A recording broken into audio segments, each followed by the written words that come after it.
Tony D and Little Joan in the background, and this is your Screenwriter's Rant on Hail Mary, a space movie with Ryan Gosling as a reluctant astronaut who has to save the world. Smash like and subscribe. Thank you for smash liking and subscribing. Check out my books. The links are in the description.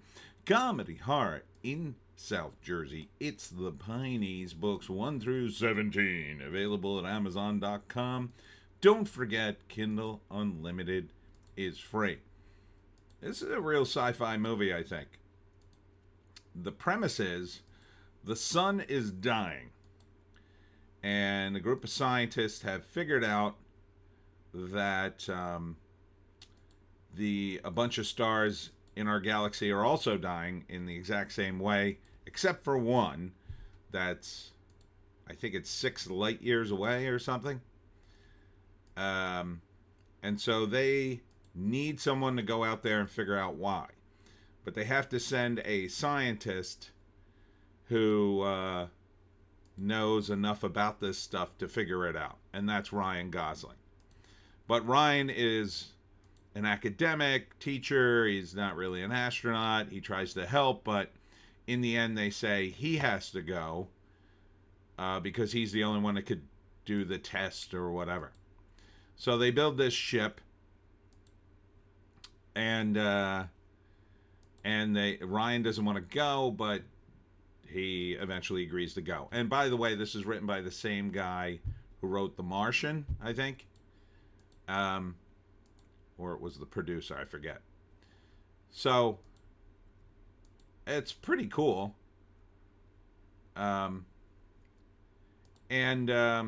So they put him in the rocket and send him into space, and he wakes up at the star. And Academy Award-winning creators of the Spider-Verse franchise wakes up near the star and finds an alien ship there with an alien in it. And then he has to communicate to the alien and figure out how to save the sun. So I'm not sure if this is a suicide mission or not. I kind of think not for the movie. It might have been that way in the book. Because I think they said 6 light years, so maybe we have the technology to get him there and inside of 8 years, let's say. Wouldn't be quite light speed, but close. So he gets out there, figures out what's wrong with the help of the alien, and then saves the sun and comes home. And maybe he's a little older, or maybe everybody else is old by then, right? So it sounds like a cool story. Ryan Gosling is charming. He's like, oh, I don't want to go. I've never spacewalked. I've never moonwalked. Ha. So I think it could work.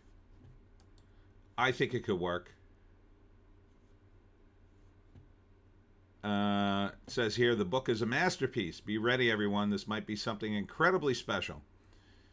I have rarely been this excited to see a movie. So excited. So the comments, assuming they're not bots.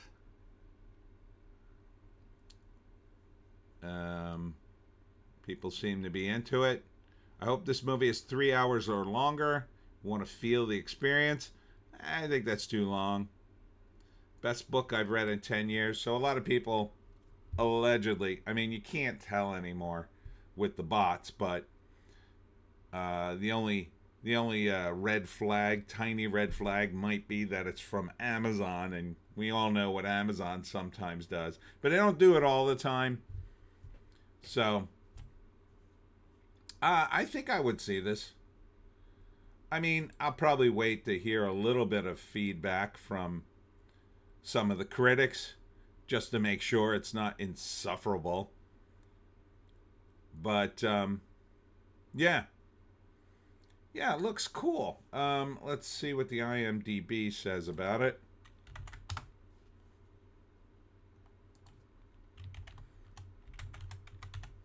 Here it is. I think he probably falls in love with the woman who sends him into space, and then later he comes back, and maybe she's old, and he still loves her anyway. That kind of thing. It says an astronaut tries to save Earth while alone in outer space. Well, again, he's not an astronaut. I think that's a poor synopsis, but and he wears lots of goofy T-shirts. Directors Phil Lord and Christopher Miller. Writers Drew Goddard and Andy Weir. So nice to see the directors and writers do their own thing for a change. So I think it could be fun. Sarah Huller is the female scientist. So, and perhaps they do pick Ryan Gosling because he's not married and sort of the situation. He has nothing to lose. And they basically tell him if he doesn't do it, everybody's going to die. Well, they say he's going to die, but they really should say everybody's going to die because I think that's what is at stake. So how could you not go? Nah, I'd rather die here. Yeah, let's see what the poster says here. From the New York Times bestseller, author of The Martian. Okay, yeah. And the filmmakers Phil Lord and Christopher Miller, Academy Award-winning creators of the Spider-Verse franchise. That's the cartoon version? I don't know. I don't really think that's necessarily a big factor for a movie like this. But, yeah, it looks good. Yeah, the only thing I would say is, why'd they only send one guy? Do they have an explanation? I guess because, the resources.